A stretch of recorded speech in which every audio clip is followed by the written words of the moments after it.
California's economic engine. Visitors spend $145 billion a year in this state as the #1 travel destination, far beyond our competitive set. We're actually 1.5 times the size of the Florida tourism economy and 5 times the size of the Hawaiian tourism economy. And now, nearly 20,000 businesses across the state are going to cross that threshold into post-pandemic operations this week. You know, we had a challenge, but I am confident again with this incredible leadership here that we're going to rise to that challenge. This sector, travel and tourism, was hardest hit. We all know that. This was 10 times the size of 9/11, and more than 55% of spending evaporated overnight. And we're still looking at 4 more years till we get back to those 2019 numbers of $145 billion. We know how important travel and tourism is for local communities. It literally powers local communities. If you take San Francisco, right here, 100% of transit occupancy tax goes to fund city budget operations. That's $418 million in 2019, and another, or compounded with $820 million that tourism spending generated to power this incredible community. So one of the key issues for us to get California back on track and shorten this recovery curve is to encourage Californians to travel in California. It's like a modern day act of patriotism if we can spend those dollars here, fulfill your California bucket list, and really encourage Californians to stay in California to shorten that recovery curve, since we know that the business travel, convention business, and international travel is going to lag to some point. With that being said, we've learned so much during the pandemic and traveling responsibly and safety. And I'm thrilled again with the governor's leadership that I know many of these businesses are going to hang on to safety protocols and make sure that not only employees but guests are well served as we come out of this and operate in a new normal fashion. So today is a great step forward. We do have some work to do. California is perceived to be less destination ready than the rest of the United States. In particular, our friends in Florida, Americans see Florida as being more open than California. And that's the hard work we have to do. But again, that's because this governor kept us safe, and now it's time to come open and accelerate the recovery curve, but with the lessons learned. That's the challenge before us, and as I said, Californians have a real stake in helping to shorten the recovery curve. So with that, I just want to say that this state, and I'm a native Californian, has so much to offer. And this week marks the beginning of a new era where we can recapture the life-affirming freedom of travel. And in California particularly, where all dreams are welcome. So with that, it's my pleasure and honor to introduce the Executive Director of the Port of San Francisco, Elaine Forbes.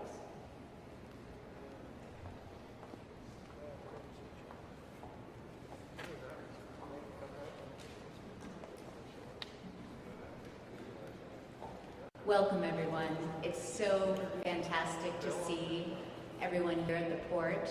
This is an incredible day for ports, and it's wonderful to see everyone at the iconic ferry building. I really can't say thanks enough to our governor for helping us through this unprecedented pandemic. And I really want to recognize that the governor saw the value of ports to the economy and to the identity of cities and the state. The $250 million of stimulus funding for the port, for ports like San Francisco and San Diego, who bring millions and millions of regional and international visitors to our city, is truly a lifeline to help our ports recover and once again thrive. With this funding, we'll save thousands of jobs, local jobs, spur the regional economy, paving the way for people and communities to recover and roar back. The Port of San Francisco, like other tourist ports, or as I call them, people-moving ports, cruise ships, ferries, excursions, who support fishing and boating and maintain incredible historic resources like this beloved ferry building for San Franciscans and all California, were devastated in COVID-19. We were facing an absolute economic crisis with our revenues down 50% and our savings depleted. But thanks to the governor's historic investment in California ports, we can welcome tourists back, putting people back to work, supporting our small businesses, and maintaining critical and historic infrastructure. I would also like to thank the Lieutenant Governor, Eleni Kounalakis, State Controller Betty Yee, and Assemblymember Chu and Ting and Senator Wiener for all of their supports. And I would be remiss if I didn't thank Speaker Pelosi and U.S. Senator Dianne Feinstein for including ports in the America Recovery Plan. This is truly a historic one-time investment for our California ports.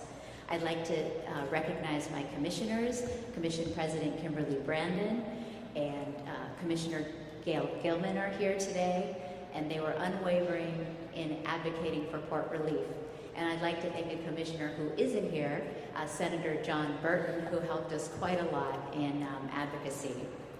Our California ports will continue to be the envy of the world, moving people and goods and driving local and regional economies up and down the state.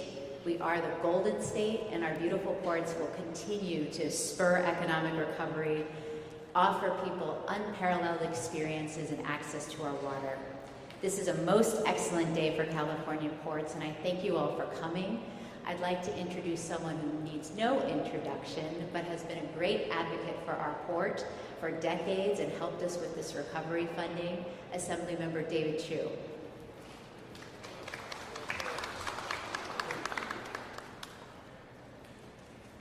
Good morning, everyone. Thank you so much for being here today. I'm David Chu from the California State Assembly. And let me first start by welcoming our governor back to his hometown and salute him for his incredibly able leadership during the worst pandemic in over 100 years, particularly as he has been simultaneously fighting hard for so many of our hardest hit sectors, most notably tourism and hospitality that we are talking about today. I want to also welcome and thank so many of our leadership from tourism, hospitality, and our ports. And I will say, I know for many of us, this has been personal. 30 years ago, when I was a 21-year-old, I first came to San Francisco as a tourist. And I fell in love with this city because of your industry. It's why I ended up here. It's why I raised my family and my son here. And it is why generations of Californians have come and rooted in our state.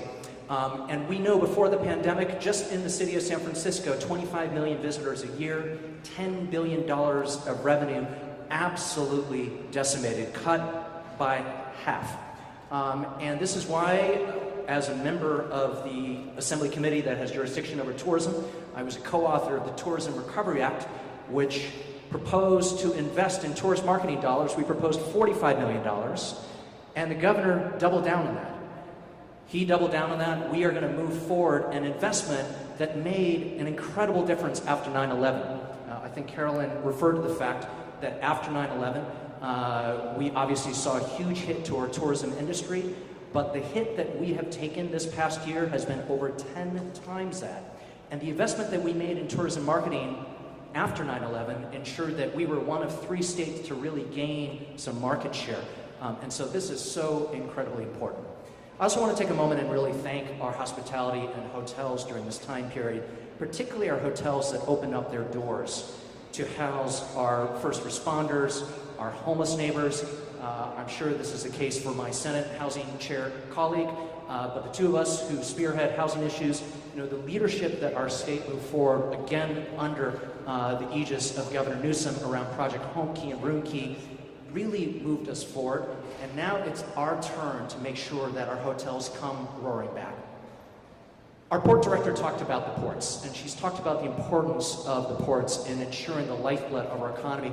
And I want to say, as one of a number of representatives of ports up and down the state, again, we asked the governor, can you invest in our ports? And he responded ferociously by ensuring that federal stimulus dollars to the tune of $250 million will move forward this economic vitalization.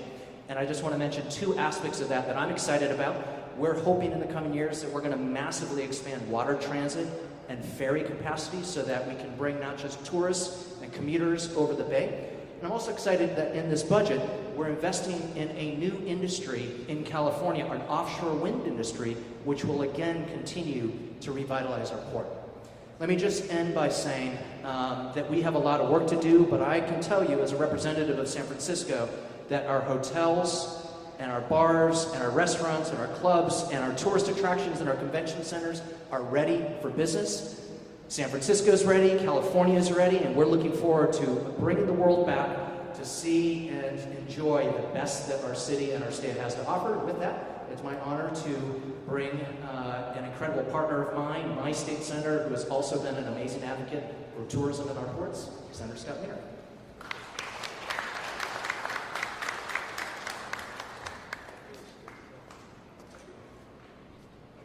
Thank you, Assemblymember Chu. I'm so excited about tomorrow for a lot of reasons. There is this obsession sometimes, it's primarily an East Coast thing, about trying to dance on California's grave and always predict that California is not going to come back, et cetera, and particularly San Francisco. And it's never true. This state and this city always come back, no matter how hard we get hit, whether it's with a recession or with HIV or whatever else. We come back because of the fundamental strength of California and the fundamental strength of San Francisco, and we're going to do it again. And we saw with new data that came out last week that, lo and behold, that the best approach, the best strategy towards an economic recovery is keeping people healthy. And that's where California has done so well in our recovery, and we're going to continue to do so. And thank you, Governor, for leading us and understanding that the best strategy for economic recovery is keeping people healthy and alive.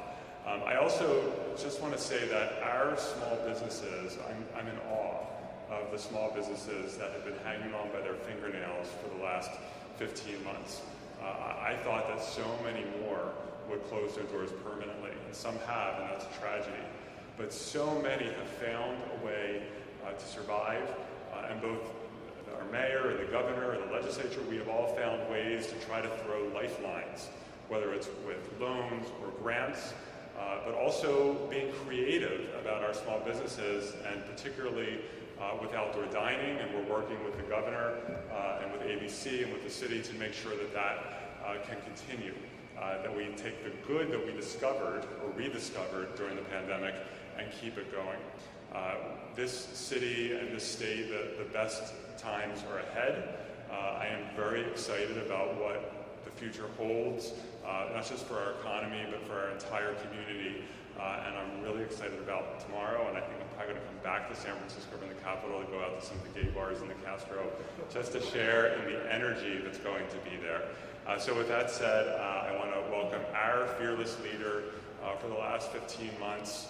I cannot even imagine what it would be like to be governor during a once-in-a-century pandemic.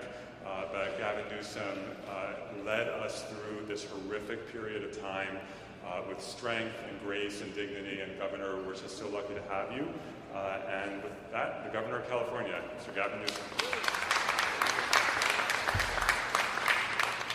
Thank you, Senator, and thank you, all of you, for taking the time to be here. I want to, in particular, thank members of the Port Commission. Madam President, it's good to be here. Thank you for the opportunity. Elaine, thank you for opening things up for all of us. To Caroline, an incredible team. No one does it better than Visit California. We're immeasurably grateful for her stewardship, her leadership, her faith that we would turn the page on this pandemic and now begin the work of rebuilding an industry that really had the sledgehammer taken to it over the course of last year. Carolyn is not wrong to highlight the fact that this industry has been disproportionately impacted by this pandemic. she was not wrong to identify that $145 billion of economic activity that was a record amount in 2019 that has been decimated over the course of the last 18 or so months. But with that comes a mindset that brings us here today, one of resilience, one of optimism, as the Senator just said, one of hopefulness and confidence that the best days are not behind us, but the best days are ahead of us. So in that spirit, I am here as well to highlight and announce, as the bells ring, in a new day here, not only in San Francisco, but the state of California, as we look forward to moving beyond the blueprint tomorrow, formally and officially here in the state of California. And we are able to announce that and achieve that because of all of you, because of the incredible work of 40 million Californians strong, because of your resilience, because of your faith to not only keep yourself safe, your family safe, but the work you did on behalf of your community, county, regions, this state, and the contributions we've made all across the rest of the nation. California was the first state to move forward with the stay-at-home order, and I thought it very interesting that Assemblymember highlighted the fact that California's economy outperformed other states because of those health policies. And the important point that Senator Chu was making, I think, needs to be highlighted over and over and over again.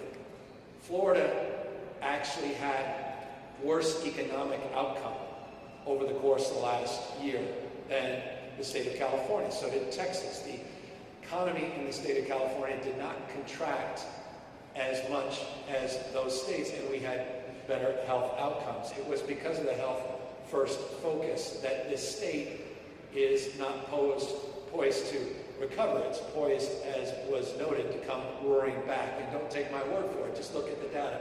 Look at the facts. 38% of America's jobs came out of the state of California last month. 41% of America's jobs came out of the state of California in February. A record budget surplus, arguably now north of $80 billion, that will allow us to make the kinds of investments that were being highlighted just a moment ago in terms of infrastructure here at the port, to invest in our human infrastructure, our K-12 education system, to address the pre-existing conditions in this state, affordability, housing, and yes, homelessness. Record investments we'll be making in those spaces. But we're here primarily because California has excelled in another category, and that's vaccinations. And I just want to thank everybody that's taken the time to take that life-saving vaccination. We have now administered over 72% of Californians 18 and older have received at least one dose of vaccine. 72% of Californians. That's among the highest rates of vaccination in the United States of America. We achieved the 70% goal over 1 month before the stated goal of July 4th that President Biden has announced. 40.4 million doses of vaccines have been administered here in the state of California. And just a few weeks ago, we launched an incentive program in order to continue that work. We started to see a decline in first doses. We started to see a decline all across the United States, not just here in the state of California. Mindful of that, we decided to move forward with the incredible support of the Senator and the Assembly member, their leadership, to invest over $100 million in incentives to encourage people to get vaccinated.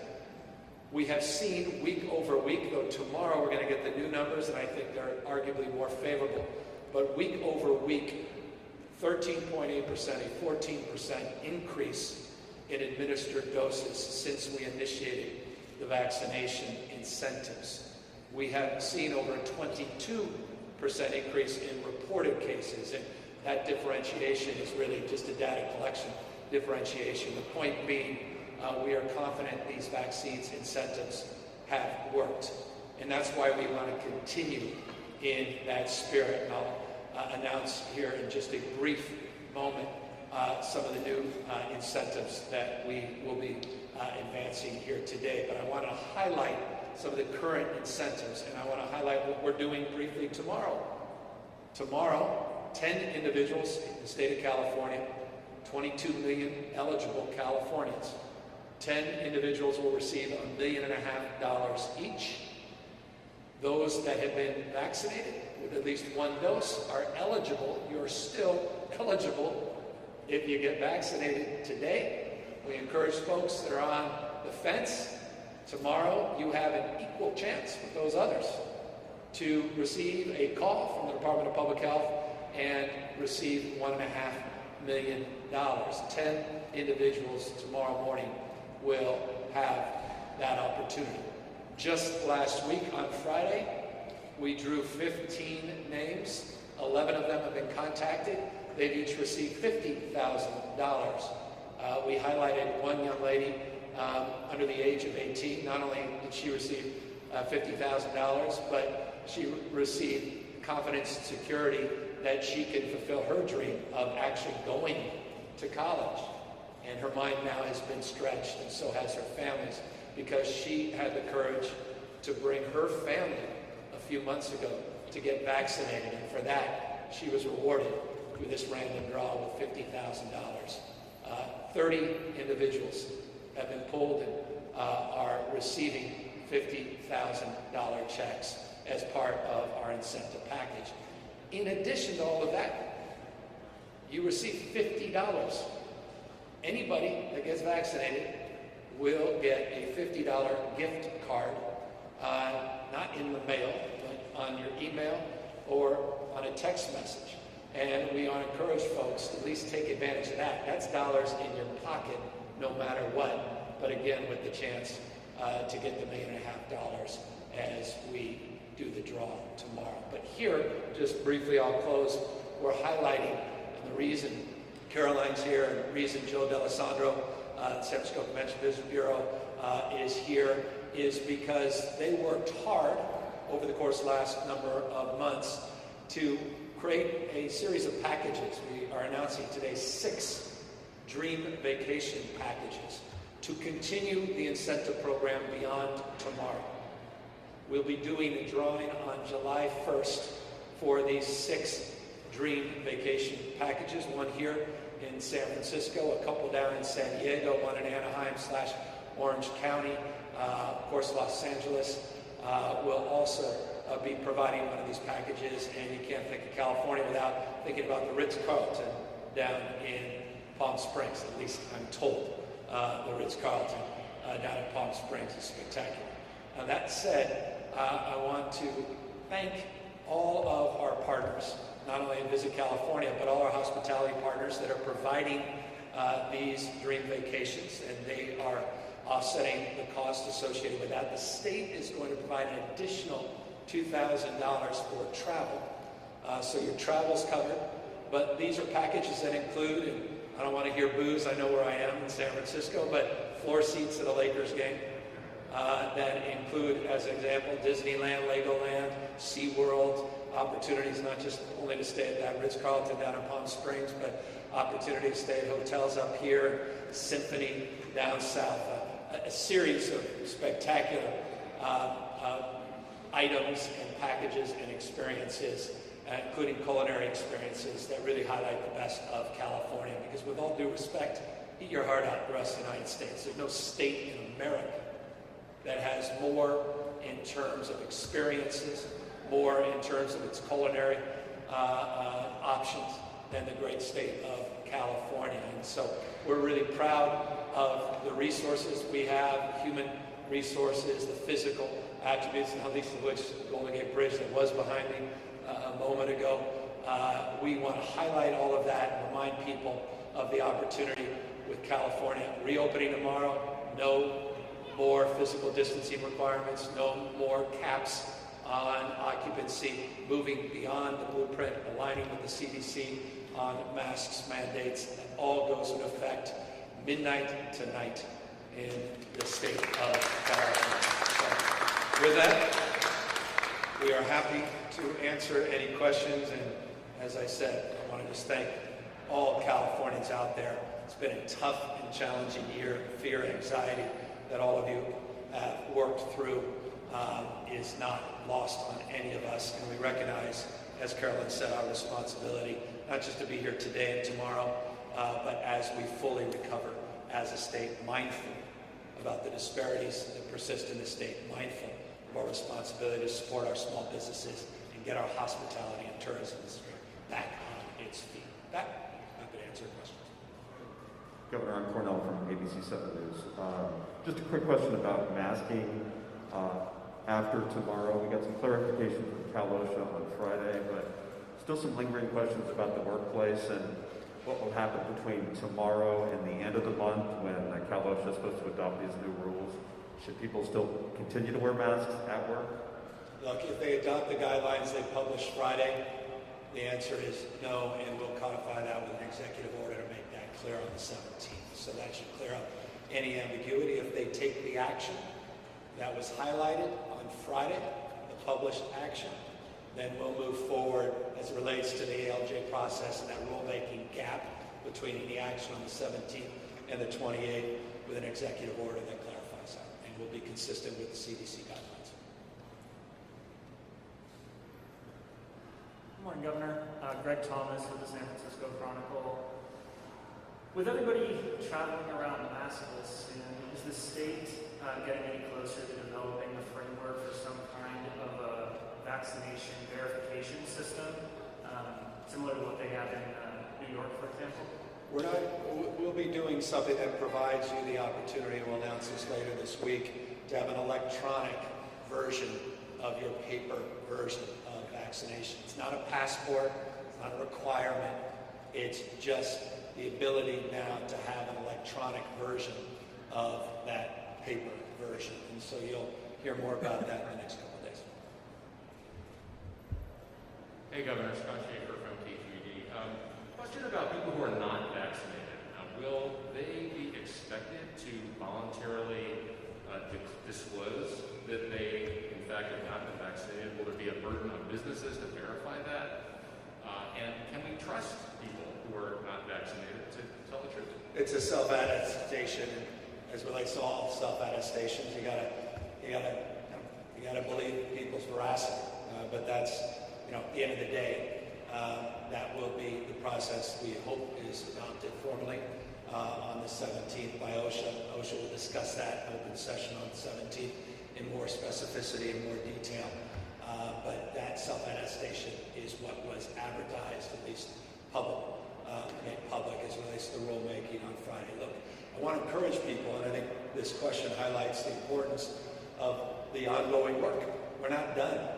This is not spiking the football tomorrow. It's not mission accomplished tomorrow. This virus is not going away tomorrow. This pandemic is not behind us tomorrow.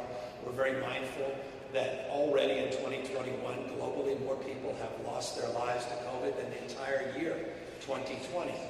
We're very mindful, as was noted just a moment ago, of all the variants, not least of which are on West Coast variants, of which there are two, and the majority of variants we're seeing now across the country, particularly the B117, the UK variant in the state of California is not yet a majority of those that we are sequencing. The West Coast continues to be, but again, mindful of that, mindful of the W mutation coming out of India, mindful of the summer months, mindful of those states that do not have vaccination rates nearly as high as our state, mindful that we are one large state, but places like Lassen County that have, last I looked, about 26% of their population in that county vaccinated. You're over 80% here in San Francisco, 88+% in Marin, 83+% in San Diego. So that differentiation regionally, globally, variance, that's why we want to continue the incentives. That's why we are announcing the incentive draw on July 1st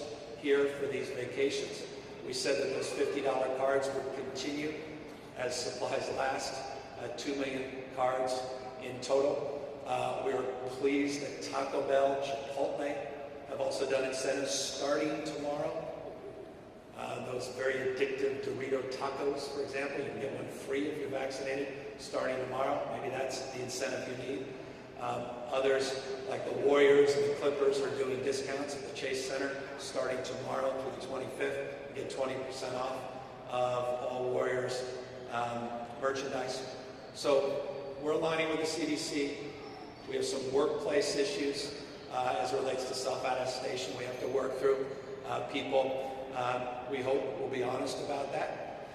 And we are consistent with the CDC as it relates to a process where people, we recommend, consistent with the CDC, if you haven't been vaccinated and you're in public or you're in a large indoor setting, we encourage mask wearing. And that's the CDC framework. But again, it's on the basis of trust, and that's the system that is in place nationally. It's a system to be in place in the state of California. If I could just ask a quick follow-up on the mask. Will businesses still be required to provide N95 masks? And will there still be inconsistencies for, say, waiters, wait staff, having to wear masks inside but not outside? That's what Businesses will have a lot of freedom and choice as it relates to the masking. The state of California is going to provide those masks for those individuals that self-attest as not being vaccinated. So the state is going to provide those masks, large quantity of those masks up and down the spectrum. Businesses can continue to make choices for themselves, what works for your business. We're not going to mandate, there's no mandated passports, but businesses can require verification. Businesses can require mask wearing. Businesses have the freedom of choice across the spectrum. So you're going to be in a scenario where a lot of people are going to be wearing masks because they choose to wear masks, because businesses make requirements as it relates to masking. So this is not, we're not where we all want to be, which is this pandemic completely extinguished. We're just at a point with vaccination rates this low and case rates this low. By the way, California has the third lowest positivity rate in America and among the lowest case rates in America, that we're in a position to move beyond the blueprint. With that, I would take, you guys have any more to say? I'm going to leave. These guys are busy. I want to just personally thank the Senator and the Assembly member for their incredible leadership and stewardship. They've done just a magnificent job, not only on behalf of folks here in the city and county of San Francisco, but their leadership and example all across the rest of the state, and as I said, across the nation, is notable. So thank you, Senator. Thank you, Assembly member, for all your extraordinary work this last year.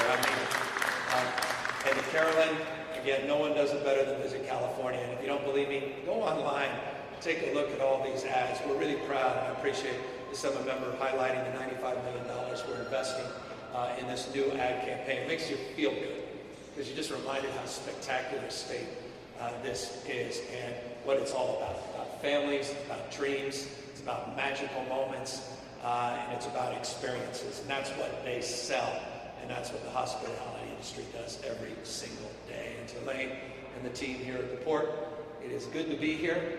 You aren't the only people that suffered through a pandemic in this building in 1918 and 19. There were probably some Assembly members and mayors standing right here as well. And so, as we know, the state recovered, the city recovered, and we will again. The best truly is yet to come. Thank you all very, very much.